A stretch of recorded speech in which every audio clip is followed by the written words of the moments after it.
RCR presenta Perú 2030, programa sobre la reforma del Estado, la descentralización, la modernización de la gestión pública, el desarrollo regional y local en el marco de los 17 Objetivos de Desarrollo Sostenible de la Agenda 2030. Información, entrevistas, análisis y debates.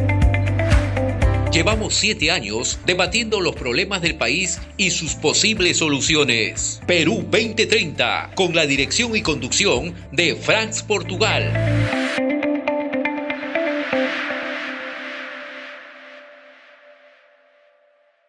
Muy buenos días, bienvenidos a nuestra audiencia nacional que nos ven y nos escuchan en la multiplataforma digital de la red de comunicación regional RCR, la red que comunica y une al Perú. Hoy estamos sábado 21 de diciembre del 2024 y presentamos nuestra edición 398 de Perú 2030 en RCR Televisión. Ya vamos a llegar a los 400 programas, Ricardo, ¿no? Y también hoy día 21 empieza el verano, así que ya hemos entrado acá en Perú 2030 en modo verano. Ya hemos dejado el saco y la corbata por el calor que ya está fuerte y vamos a ver qué pasa. Dice, va a ser un verano bastante caluroso según las predicciones de Sename. Muy bien, también Perú 2030 se transmite, se difunde en el portal de noticias enteratp.com, medio digital que dirige el periodista Ignacio Arana. Bien, hoy día tenemos un programa especial, como ya lo habíamos anunciado, ¿no? Vamos a hacer el balance político del 2024, como lo hacemos todos los años, 8 años haciendo balances políticos, ¿no? Cada fin de año, para tomar la temperatura al país, ¿no? Y qué nos espera el 2025, ¿no? Y para lo cual, por supuesto, estamos con nuestro equipo central de Perú 2030. Estamos acá con Ricardo Vázquez. Buenos días, Ricardo. Muy buenos días, Franz. Muy buenos días, amigos oyentes. Y también nos va a acompañar Manolo Bernales Alvarado, ¿no? Vía Zoom, ¿no? Él está siendo atacado por un virus. Hay unos virus modernos ahora, no son los virus antiguos de la gripe, ¿no? Hay mutaciones genéticas, ¿no? Que nos sorprende cada año y él está pues con problemas de salud. Esperamos que se recupere pronto, ¿no? Pero va a hacer el esfuerzo de desde su casa vía Zoom, ¿no? Intervenir en nuestro debate sobre el balance político de este año. Difícil tarea, obviamente, por los acontecimientos políticos que han marcado este año. Son complejos y abundantes, digamos, ¿no? El gobierno de Dina Boluarte y el Congreso de la República, ¿no? En una alianza política han llevado al país a una grave situación de crisis permanente, ¿no? Porque están signados por el escándalo político, el déficit de la gestión pública, la corrupción, el deterioro del Estado de Derecho, las contrarreformas electorales, las reformas pro crimen, ¿no es cierto? Y obviamente el tema de la inseguridad ciudadana que ha dominado estos últimos meses y que ha sido pues un tema que ha movilizado a un sector muy importante de la sociedad, que son los transportistas, los comerciantes, pequeños comerciantes, todos aquellos que son extorsionados, chantajeados y asesinados, ¿no? Por la delincuencia, por el crimen organizado, ¿no? Y que obviamente la consigna ha sido por el derecho al trabajo y a la vida, ¿no? Esos son los temas que vamos a ver hoy día, ¿no? Y obviamente las encuestas, ¿no? Todas las encuestas nacionales y las internacionales muestran pues esta grave situación. No es que yo lo diga que es grave, pues, ¿no? La aceptación de la presidenta está en el 3%, ¿no? Y el día de ayer la presidenta ha salido con el pie en alto, ¿no? y ha dicho pues que las encuestadoras pues inventan sus cifras, ¿no? Y que inclusive él dice que le han dicho que si se pone alguito, ¿no? Le pueden modificar las cifras, subir unos puntos, ¿no? Lo cual es grave que lo diga la presidenta, porque tendrá que decir quién ha sido la persona o qué encuestadora, porque así nomás, en el caso de la Presidencia de la República, no puede lanzarse con este tipo de acusaciones. Muy bien, ya nos acompaña acá también ya en nuestro panel, desde Pueblo Libre, Manuel Bernal saluda. Buenos días. Hola, Manuel. Un cordial saludo para ustedes. Buenos días. Ya. Bueno,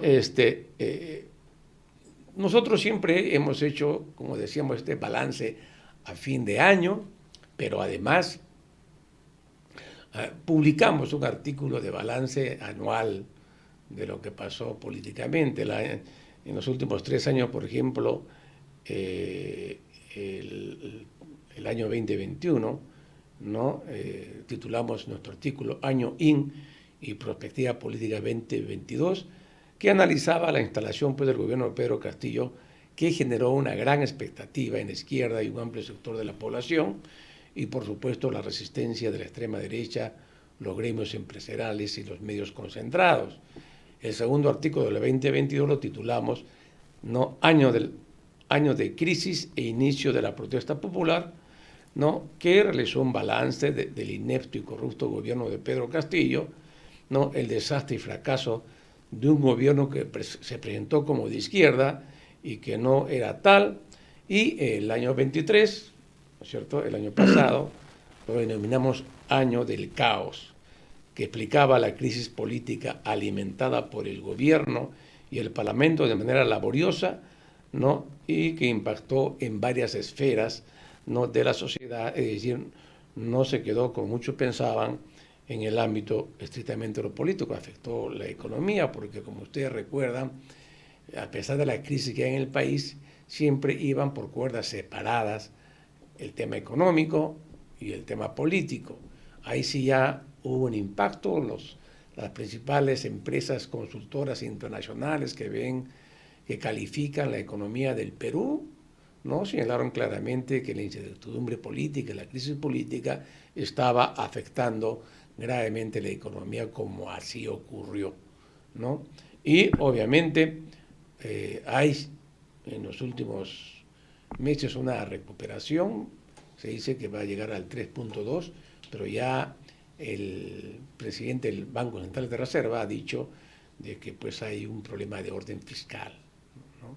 Que hay pues un problema de mal manejo fiscal y obviamente las exoneraciones tributarias a diestra y siniestra que hace el Congreso y la creación de universidades, ¿no es cierto?, harán forados increíbles en el tema fiscal.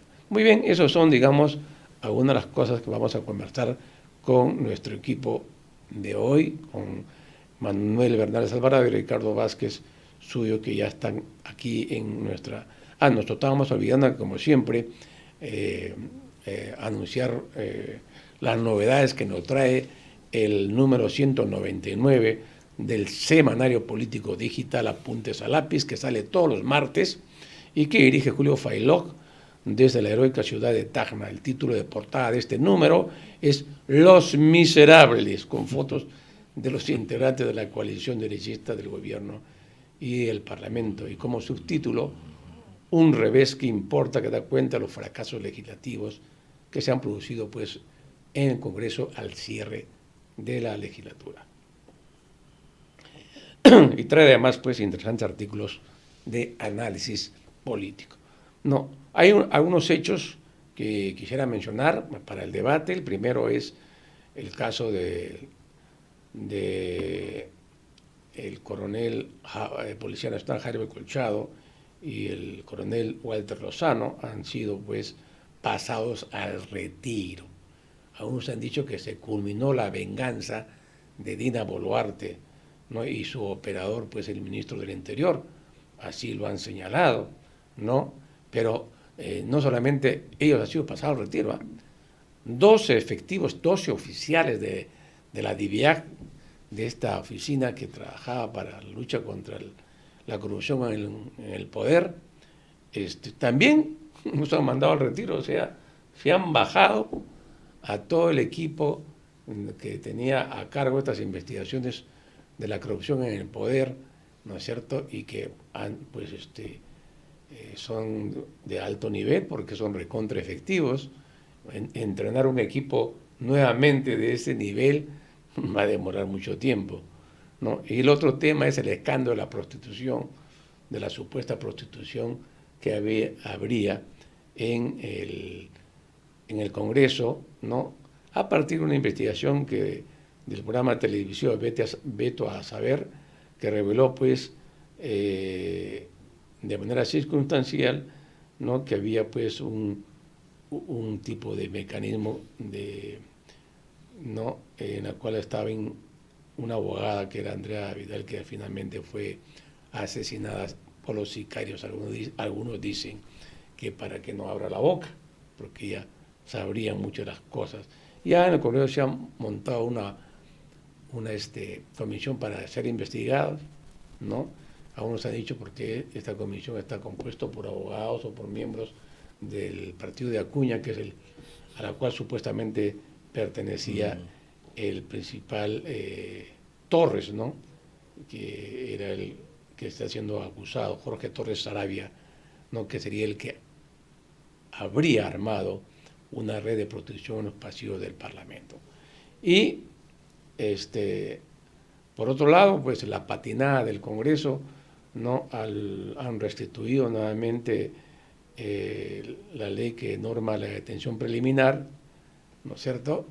Han dado marcha atrás, ¿no?, aunque con algunos agregados que han hecho ahí que sería materia de analizarlo, ¿no es cierto?, con Ricardo, que conoce mejor el tema que yo. Muy bien, esos son los temas de esta semana más importantes, ¿no? Y vamos entonces al tema del balance político del 2024. Lo primero que vamos a conversar con nuestro panel es cuáles serían los temas más interesantes, más importantes que habrían ocurrido el 2024, que estaría determinando, ¿no?, el escenario para el 2025, obviamente que para eso es el análisis. Empezamos con Manolo Bernales. Adelante, Manolo. Gracias. Mira, yo he preparado aquí un pequeño esquema que iba en un sentido un poquito diferente, pero que no es contradictorio, porque como a lo largo de todos los programas, las presentaciones y de tus intervenciones introductorias, se señalan de una manera muy clara un conjunto de hechos. Lo que yo he buscado es tratar de agruparlos de la siguiente manera y luego voy a aterrizar en algunas preguntas, porque a estas alturas, dada la crisis y la confusión, la incertidumbre, en fin, todo aquello que tú has estado mencionando y antes también, Ricardo, en muchos programas, es preferible hacer un esfuerzo muy grande para, en primer lugar, hacer algunas preguntas fundamentales. Entonces voy a la primera parte, que es a la sistematización o visión que tengo del tema. No puedo hablar más fuerte, espero que me estén escuchando bien. Yo veo y vemos, me parece, unos con unas palabras u otras, con enfoques un poquito distintos, una crisis del Estado. Es una crisis estatal. No es solo una crisis gubernamental del Ejecutivo o del Congreso. Incluye también a la Fiscalía. Hay hechos de sobra evidentes, sobre todo, la gente dice las guerras. Yo trato de no usar la palabra guerra, sino usar la palabra luchas, que pueden tener muertos y heridos también, pero no es estrictamente una guerra, que la uso para otros términos por mi preparación, mi formación en ciencia política y geopolítica. Entonces hay luchas en el Ejecutivo, entre el Ejecutivo y el Legislativo, en la Fiscalía, en el Poder Judicial, en la propia Defensoría del Pueblo, no hay que olvidarnos, en la propia Defensoría del Pueblo. Entonces, esta crisis estatal, más que gubernamental, se expresa, uno, factor territorio. El territorio es el ámbito determinado, como decía Aníbal Quijano y otros especialistas, por el alcance de las instituciones del gobierno nacional, el ámbito y alcance de las instituciones del gobierno nacional. Esto quiere decir que hay partes del territorio donde viven muchas personas, que son todo el arco fronterizo de más de 4.000 kilómetros, que van desde Tumbes, el mar, hasta Tacna, donde en particular en la parte norte y central y parte sur central, exceptuando Tacna, eh, la presencia del Estado peruano es muy débil con distintas características, pero la característica común es lo que llaman los especialistas la porosidad y la ausencia de la presencia de las instituciones y su alcance del gobierno central, que son instituciones militares, policiales, judiciales, fiscales, de servicios públicos, de servicios técnicos. Por ejemplo, para mencionar algo que usualmente no han mencionado los especialistas, ni siquiera de los centros especializados que cada año hacen sus reuniones, sino lo han hecho de pasada, la ausencia de la comunicación virtual, no solamente de la telefonía ya tradicional, sino la ausencia de la comunicación virtual y la penetración muy grande de otros actores o agentes, tanto estatales como no estatales, que penetran en esa provincia. Usted va a Madre de Dios y en Madre de Dios, por ejemplo, en cualquier hotel usted va a tener más información desde fuera del Perú que desde dentro del Perú.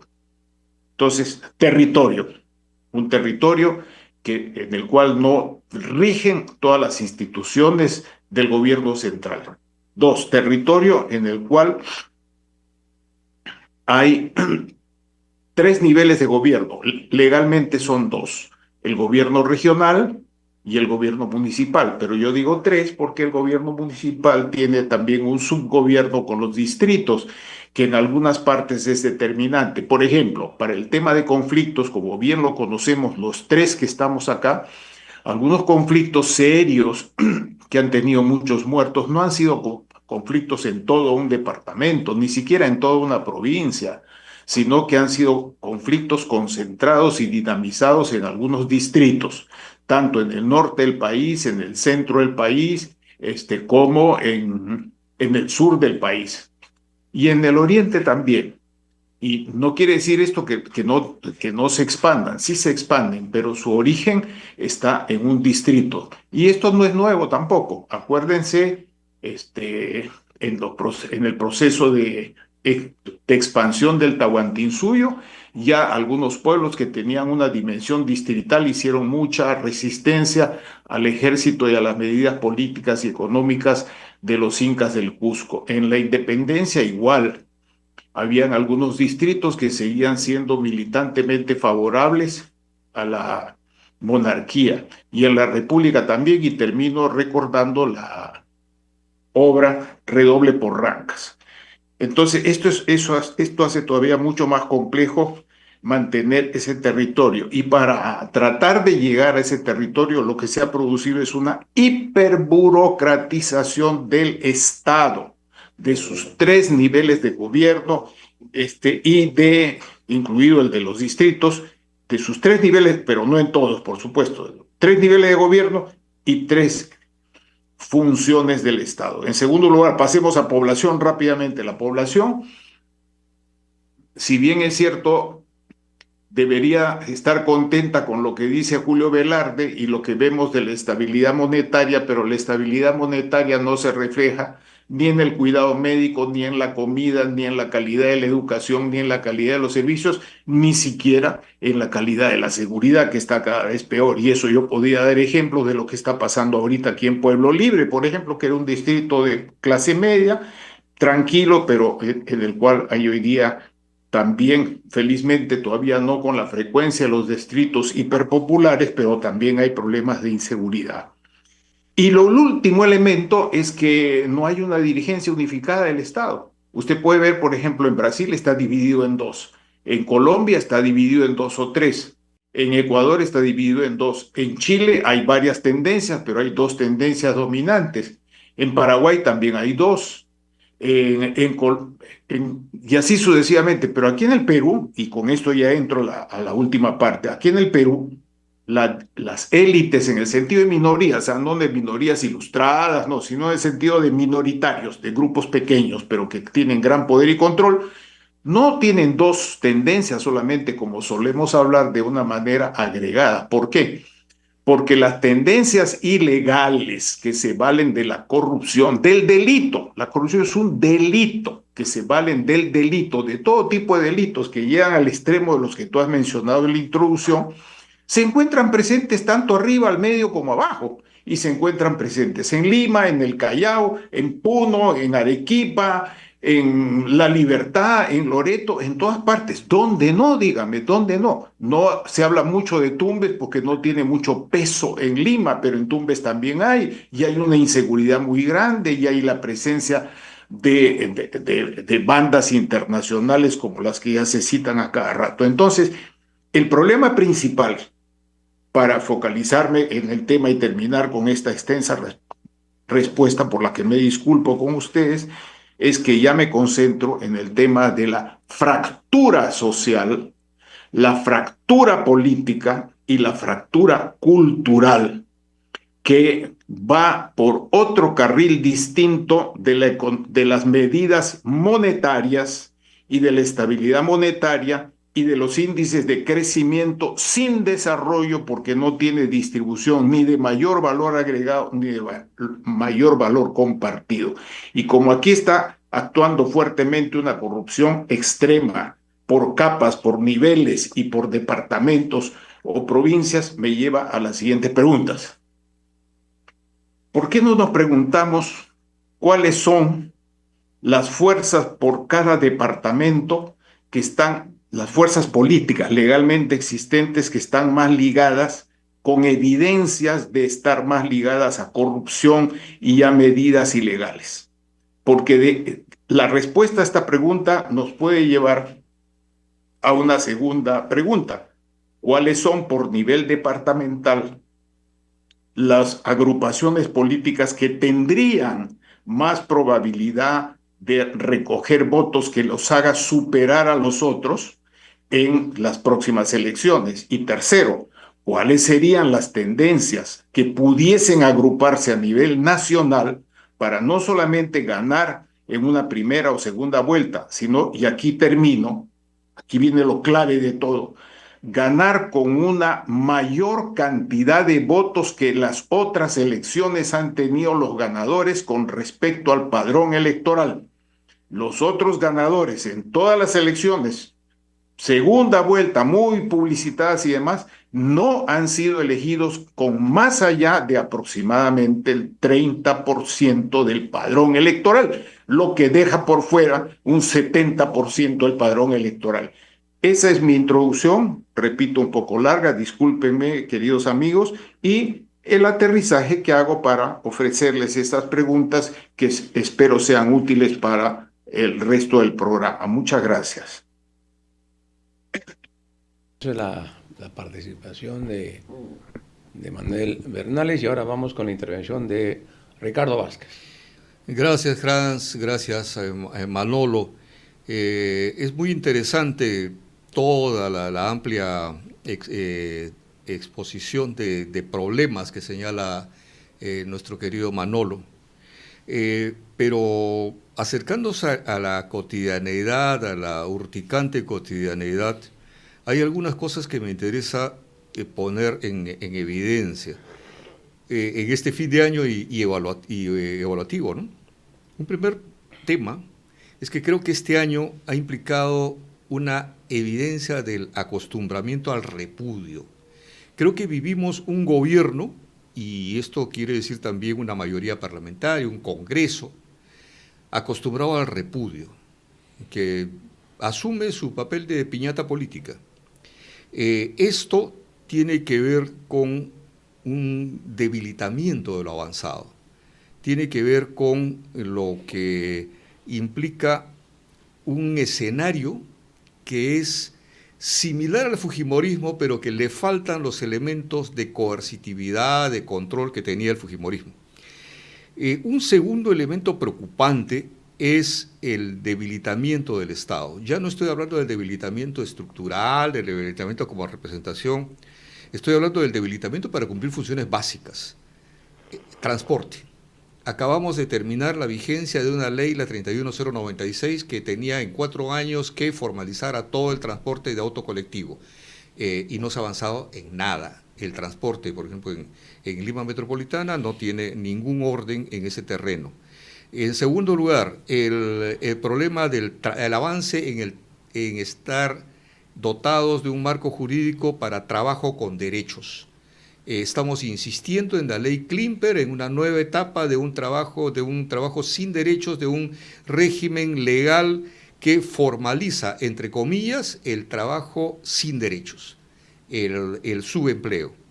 Estamos con un régimen que no se aplica, que es el régimen de agua y saneamiento, que entrega las fuentes de agua a el control de la empresa privada en alianza y bajo control de las municipalidades distritales, de las 1.890 municipalidades distritales, el eslabón más débil de toda la estructura del Estado.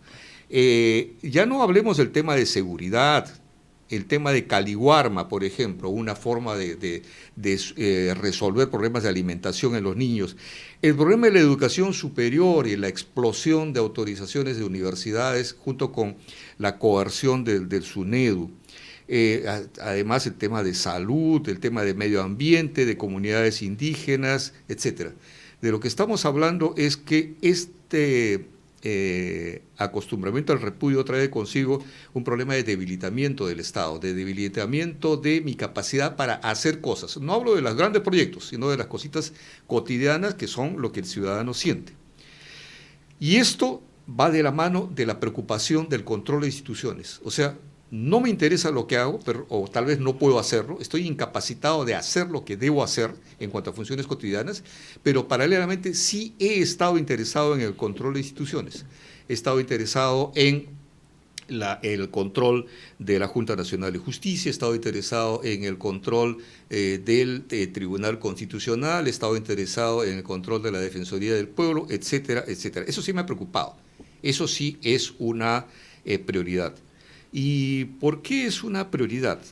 Porque no estamos ante una agenda de grupos políticos, no estamos en una agenda de constructores de Estado, de constructores de nación. Estamos desarrollando una agenda de grupos de interés, estamos desarrollando una agenda inmediata de grupos interesados en la acción del Estado para resolver sus agendas particulares. ¿Qué cosa hace el señor Salguana en la presidencia del Congreso? El señor Salguana ya ha dejado cualquier representación respecto a los mineros informales de Madre de Dios y de todos los otros lugares donde se desarrolla esta actividad informal, ¿o no? Es una buena pregunta, ¿no? ¿Qué cosa hacen cada uno de los señores Acuña que han sido involucrados en una sospecha de una red de coerción sexual, de chantaje sexual? No estamos hablando de conseguir amiguitas o secretarias, estamos hablando de una red de compra de voto a través de chantaje. Entonces, ¿qué cosa hace el señor Acuña, interesadísimo en la mantención de la estabilidad de un sistema que desaparece el SUNEDU? Bueno, estamos ahora viendo de qué manera esa desaparición del SUNEDU y esa garantía de negocios puede contar con su desarrollo a través del Congreso y del Estado. Hay otros problemas, ¿no? El problema de los espacios estatales de apertura, del Consejo de Estado, la Defensoría, ¿cómo han disminuido? O sea, cómo nuestro Consejo de Estado, por ejemplo, que es un organismo para buscar consensos, acaba asumiendo una lista de acciones del Poder Ejecutivo. En concreto, creo que hay un debilitamiento del Estado a partir de grupos de interés, pero con la intención, estos grupos de interés, de dejar semilla. No estamos hablando de un debilitamiento por ahora mientras tenemos el Estado, después ya veremos qué pasa. No, estamos hablando de un debilitamiento del Estado echando raíces para poder mantenerlo. Y por eso tenemos acciones tales como la bicameralidad, como la desaparición de los partidos regionales, como las primarias extinguidas, etcétera. Ese deseo de permanecer es uno de los peores daños que nos deja el año pasado y que nos deja este año como construcción de un gobierno de los grupos de interés. Hay cosas positivas, Franz, señalo solo dos para empezar. En primer lugar, una protesta que no cesa, no se ha aminorado, no se ha extinguido la protesta. Y en segundo lugar, creo que hay nuevas formas de organización democrática. Por ejemplo, los transportistas y las MIPES, los bodegueros, los trabajadores de mercados, a partir de una reivindicación que no ha sido levantada por partidos, que es cotidiana, inmediata para ellos. No me extorsiones, no me mates, no me quites el fruto de mi trabajo. Esa es una reivindicación que ha salido de ellos mismos y que ha producido nuevas formas de organización. Los transportistas están desarrollando toda una estrategia para poder representar este espacio que hasta ahora ha sido solo territorio de grandes empresas de transporte y en las cuales no ha tenido ningún papel el transportista propiamente dicho. Bueno, llego hasta ahí, Franz. Ok, muy bien, gracias Ricardo. Ya estamos entrando al calor del debate, ¿no? Hay un artículo que publicó Juan de la Puente, estuvimos hablando con Juan de la Puente, lamentablemente los sábados él tiene unos cursos que dicta y no puede venir los sábados para conversar. Habíamos quedado en debatir con él porque publicó un artículo interesante en La República. Su balance del 2024 lo ha titulado La mutación genética, ¿no? Y señala Juan de la Puente que el año que termina haber registrado fenómenos que implican ruptura de gran calado, dice, ¿no? Quiebres, ¿no? Que son más fáciles de apreciar en lo estrictamente político-coyuntural, pero es más desafiante dar cuenta de ellos, dice, en su calidad de cambios producidos en el núcleo del sistema y en las ideas que sostienen el debate político, ¿no? Entonces, y además dice que este año 2024 se parece mucho al 2000 por su abigarrado tránsito y por la mutación genética ocurrido en ese lapso de tiempo. ¿Y a qué se refiere Juan de la Puente con esto de la mutación genética? ¿Cuáles son los fenómenos estos que él ha marcado, ¿no? Dice que serían 4, ¿no?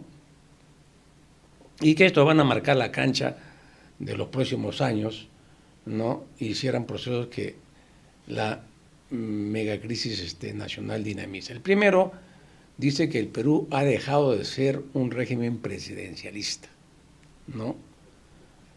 Aún en el modelo atenuado, ¿no? Él sostiene pues que se ha transformado el régimen, ya no es presidencialista, sino es un régimen parlamentario de facto y liberal, ¿no? Es decir, autoritario, ¿no? Entonces hemos cambiado, y esto se refiere justamente pues a las reformas constitucionales que ha hecho, ¿no?, el Parlamento, ¿no? El segundo punto que señala es lo que llaman la radicalización autoritaria de la sociedad, ¿no? Fenómeno que estaría en auge, ¿no? ¿A qué se refiere con la radicalización autoritaria? Pues que hay movimientos sociales, ¿no?, que no creen pues en la democracia, ¿no? Y este dato lo saca pues del Latinbarómetro, muchas encuestas, ¿no? Ahí dicen que muchos peruanos prefieren un régimen autoritario que el democrático porque ya no creen en la democracia, ¿no? Y esto a estos nuevos movimientos sociales, que sería el tercer punto, ¿no?, dice que los nuevos movimientos sociales se legitiman a costa de devorarse al Estado, ¿no es cierto? Quizás se refiere a los mineros ilegales, ¿no? También. Y finalmente, el último punto, el cuarto punto de la mutación genética de Juan de la Puente, la influencia político-militar retorna con cautela, sin prisa, pero sin pausa. O sea, habría pues un movimiento en los cuarteles de ciertos sectores que podrían volver a hacer un golpe de Estado, ¿no? O sea, que no estaría tan calmada como parece, ¿no?, la situación de los militares frente a los problemas que pasa en el país. Bueno, esos son, lo pongo en la mesa para el análisis y el debate correspondiente. Yo en algunos puntos discrepo, lo digo, ¿no?, sobre este asunto, ¿no? Vamos entonces con la opinión al respecto de Manolo Bernales. Mira, es interesante esto que tú señalas, que está expresado en códigos de moda, de aludir a comparaciones. Lo que tiene detrás es una ausencia de dialéctica, porque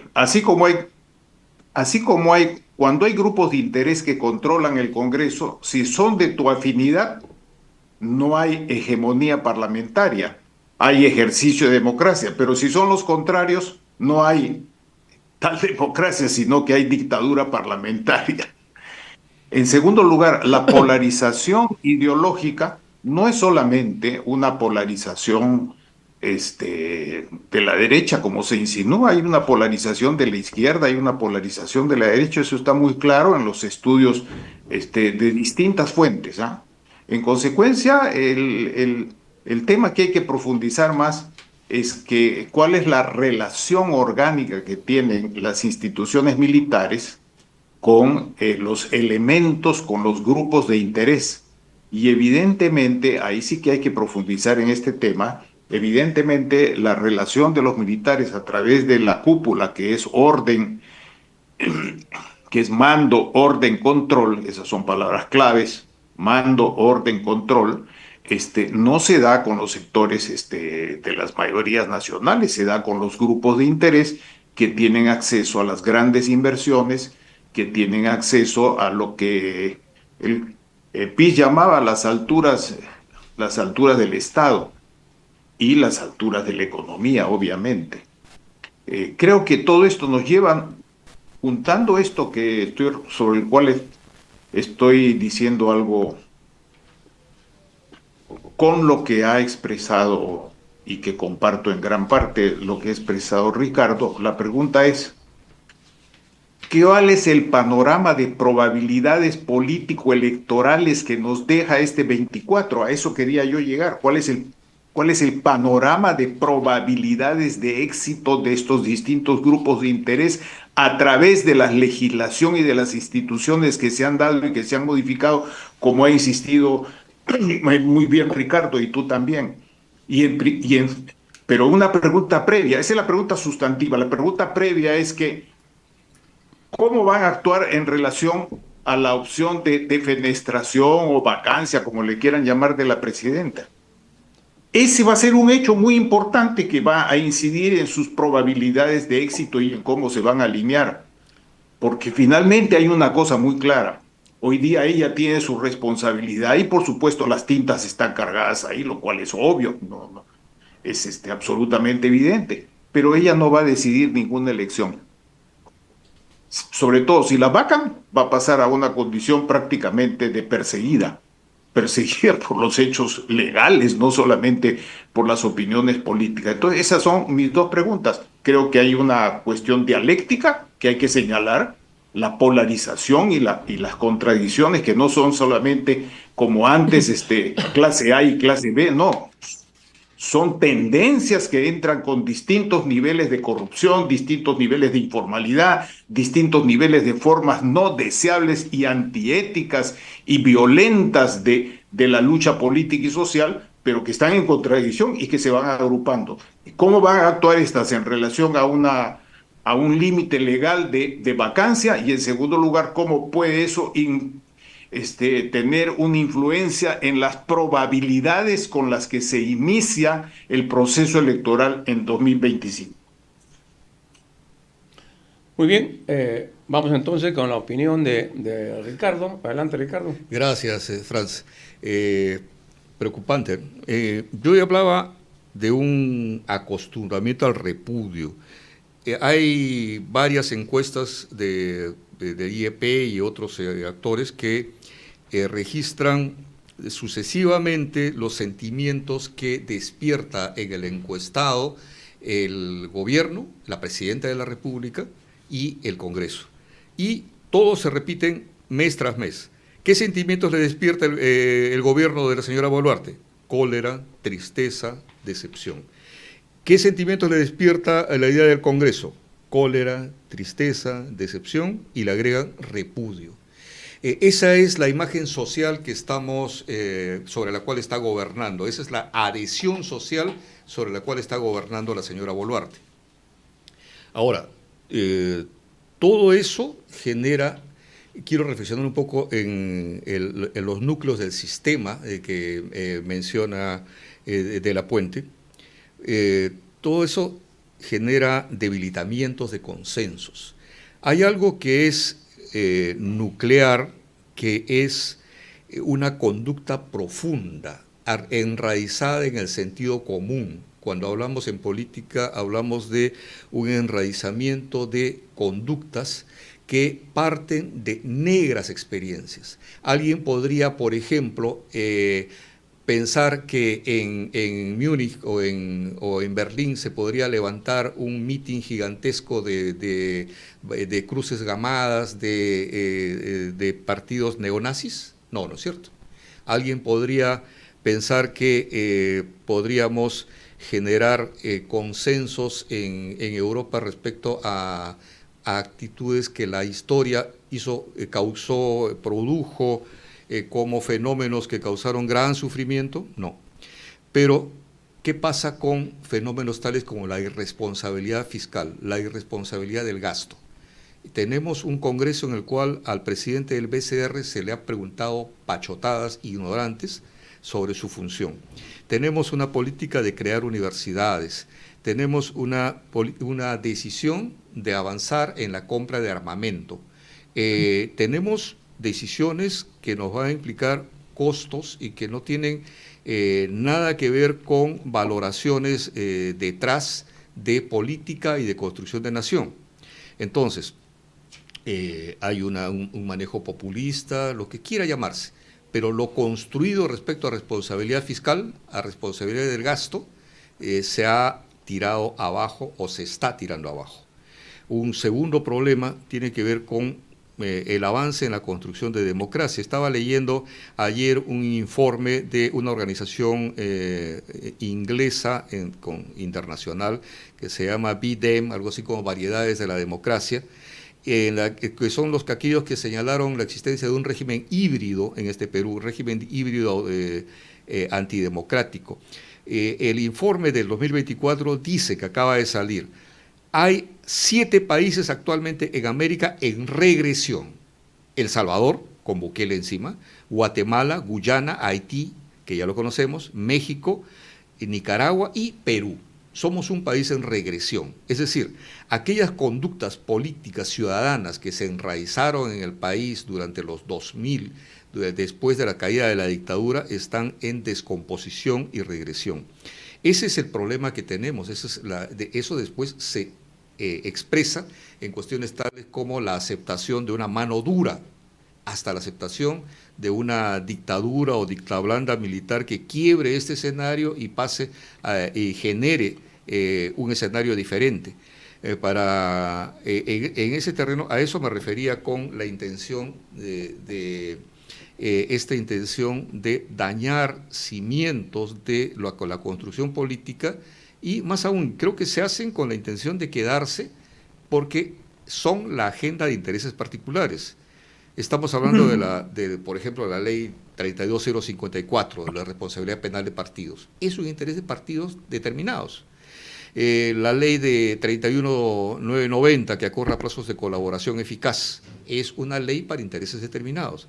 La ley la ley 31989, que debilita la acción de la policía contra la minería ilegal, es una ley para intereses determinados. La ley 32180, que hace más difícil combatir a la delincuencia organizada, podemos discutirla penalmente cuando quieran, es una ley para intereses determinados. Estamos ante una agenda de grupos concretos de interés que buscan sacar tajada del Estado, pero la única manera de mantener esas conquistas, entre comillas, de esos intereses es la mantención en el poder, y por eso es que la bicameralidad y otras cosas conducen a la permanencia, al enraizamiento en el Estado peruano con ánimo de permanencia. ¿Okay? Muy bien, bueno, vamos viendo algunos temas también que ha señalado Juan de la Puente, y lo habíamos mencionado ya en otras oportunidades también, el tema que es el cambio de régimen de presidencialista a un modelo parlamentarista autoritario. Es cierto, pues, porque lo que ha pasado en estos 2 años, ¿no? Post salida del Castillo, ha sido pues el fortalecimiento del poder legislativo, ¿no? O sea, las reformas que ha hecho el Congreso ha sido para fortalecer el poder legislativo. O sea, no poder disolver el Congreso, por ejemplo, ¿no? Ese ha sido un mecanismo para fortalecerlo, ¿no? Y ha generado una serie de mecanismos para que el Congreso pueda tener mayor movimiento, ¿no? Y se consolide, ¿no? Impidiendo que el Poder Ejecutivo pueda moverse en los ámbitos que antes lo hacía. Eso es, de hecho, de facto, una evidencia, ¿no? Que por la razón sencilla, ¿no? El Congreso quería quedar hasta el 2026, pues no. Y es un Congreso que solo con los votos puede tumbarse a un presidente. Sí, o sea, por razones estrictamente políticas. O sea, tenemos un presidente con las normas modificadas de la Constitución que está indefenso frente al Poder Legislativo. Si mañana pasado no le gusta, pues va a una moción de vacancia y si tienen 2 votos, lo vacan. O lo suspenden. O lo suspenden sin mayor argumento, ¿ah? Sin mayor argumento. O sea, esa es la situación.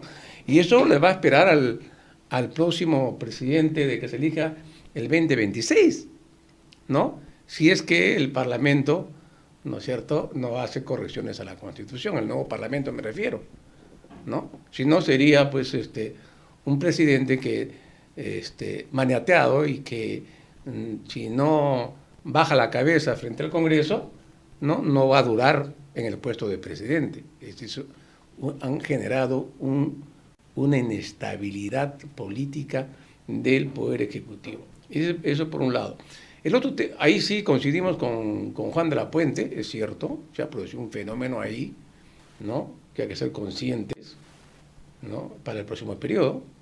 El otro tema de los movimientos sociales, acá lo que dice Juan de la Puente es pues de que hay movimientos populares antisistema, ¿no?, muchos de ellos. Es cierto eso, pero no solamente como señala Luis de la Puente, el tema del movimiento que realizó en este último periodo la minería ilegal e informal o los transportistas, ¿no? No nos olvidemos que anteriormente, el 2022, cuando asume la presidencia Dina Boluarte y inicios del 2023, se hicieron grandes movilizaciones.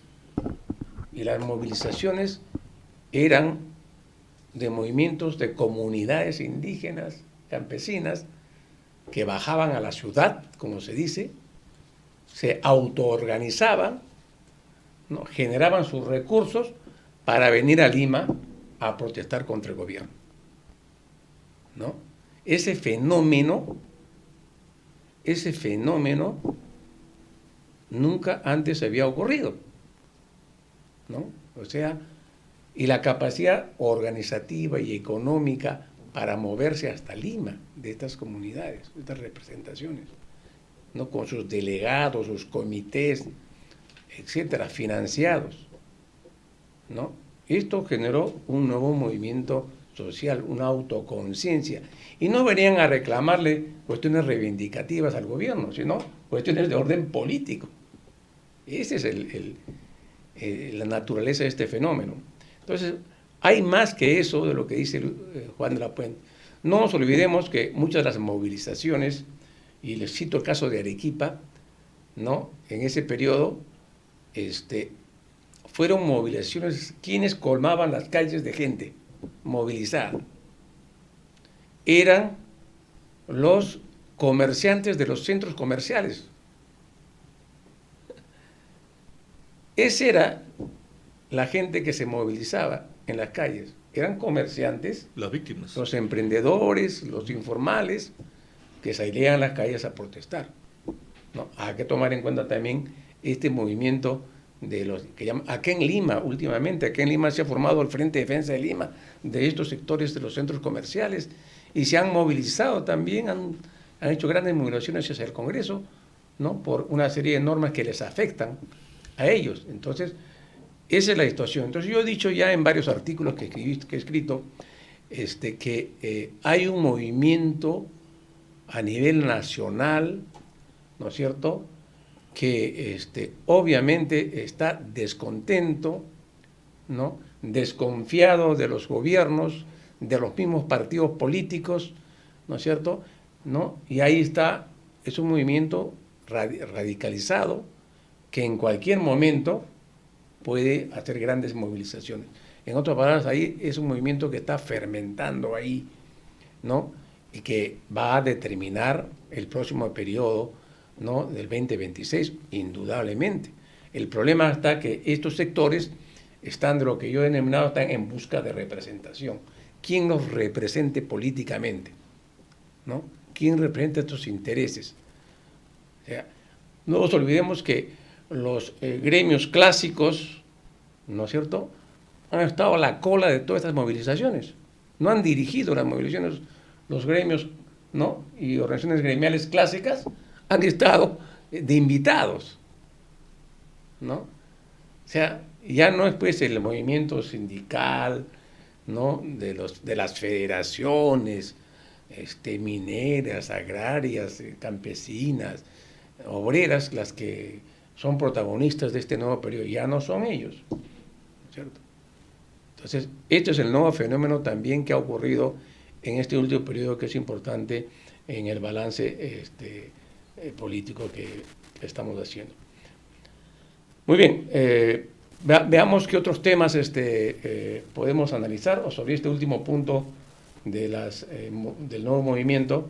El tiempo nos ha ganado. Miren la hora, me acaban de decir acá de nuestro técnico de controles, nos dice que ya el tiempo nos ganó. 3 palabras, ¿no? Así que despedida y saludar por fiestas patrias nos quedan, por fiestas patrias, fiestas navideñas, ¿no? Nos queda en estos últimos minutos. Manolo. Bueno, yo coincido en parte con lo que ustedes están diciendo y con lo que dice nuestro amigo Juan. Mira, hay en realidad un cogobierno y la responsabilidad del Ejecutivo se manifiesta en la cuestión económica y asignación de recursos que se negocian con estos grupos que todos hemos mencionado, unos grandes, otros de abajo, con los gobiernos regionales y demás, y que luego se sanciona en el Parlamento. De tal manera que la dictadura parlamentaria es una suerte de dictablanda pactada con el Ejecutivo. Y en segundo lugar, ellos tienen sus representaciones tanto arriba en los grupos de poder tradicionales como abajo en todos esos movimientos. Y la tercera pregunta es, ¿cómo estos movimientos son captados por los partidos políticos, entre comillas, legales que están en las elecciones y que tienen de facto una representación legal? van a poder absorberlos o no. Esa es la cuestión fundamental. Y Dina, manteniéndose o no manteniéndose, va a cargar igual con la responsabilidad, pero no va a poder aportar votos. Y los que sean repudiados, como bien está señalando tú, cuanto Ricardo, con mayor detalle,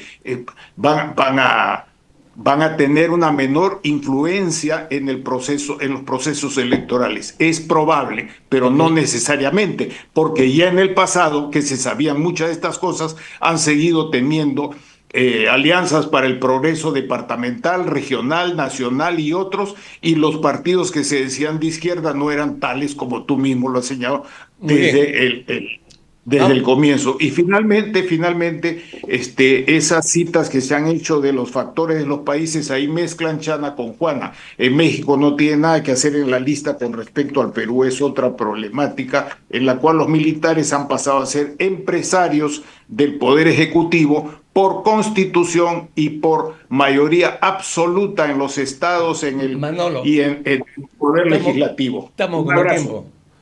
Ya, Ricardo. Bueno, una feliz Navidad para todos y que Dina entienda la lealtad de sus socios, que no es tal, que se miren al espejo de Fujimori. Muy bien, hemos concluido entonces hoy día con nuestro programa de balance político del año 2024. Les deseamos a todos ustedes una feliz Navidad en compañía de su familia, como siempre, ¿no? De este tipo de fiestas que une a la familia. Y les anunciamos para el próximo sábado una discusión sobre el balance de las contrarreformas electorales y la situación de los partidos políticos, y para la primera semana de enero vamos con el balance económico del país. Esperamos tener acá a Luis Miguel Castilla, ¿no? Ex ministro de Economía y Finanzas del país. Muy bien, buenos días y buen fin de semana y felices Navidad.